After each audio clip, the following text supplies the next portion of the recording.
Hello everyone, আসসালামু আলাইকুম। সবাই কেমন আছেন? Welcome to my page. আশা করছি সবাই অনেক ভালো আছেন। আলহামদুলিল্লাহ, আমিও ভালো আছি। আজকে বানাবো আলু ভাজি। অনেক দিন ধরে ইচ্ছে করতেছে এরকম ঝাল ঝাল টাইপের করে একটা আলু ভাজি বানাবো। এদিকে আমি একটা মরিচ কলা রান্না করতে দিয়েছিলাম, ওইটাই বসিয়ে দিয়েছি। তারপর একটা প্যান দিয়ে 3টা ডিম ভেজে নিব। আমার এভাবে ডিমটা খাইতে অনেক বেশি ভালো লাগে। এভাবে কারা কারা খান অবশ্যই একটা কমেন্টে জানিয়ে যাবেন। তো এখন এক এক করে সব ডিমগুলা ভেজে নিয়েছি। প্রথমেরটা একটা রুটি দিয়ে গিয়েছিলাম, এটা দ্বিতীয় ডিমটা, আর একটা পোস্ট করতে দিয়েছিলাম।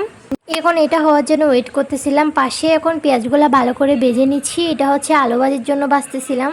পেঁয়াজটা যত বেশি ভালোভাবে ভাজা যাবে ততই বেশি কিন্তু স্বাদটা অনেক বেশি ভালো আসে। তারপর কাঁচামরিচটা দিয়ে দিলাম, টমেটো কুচিটা দিয়ে দিলাম।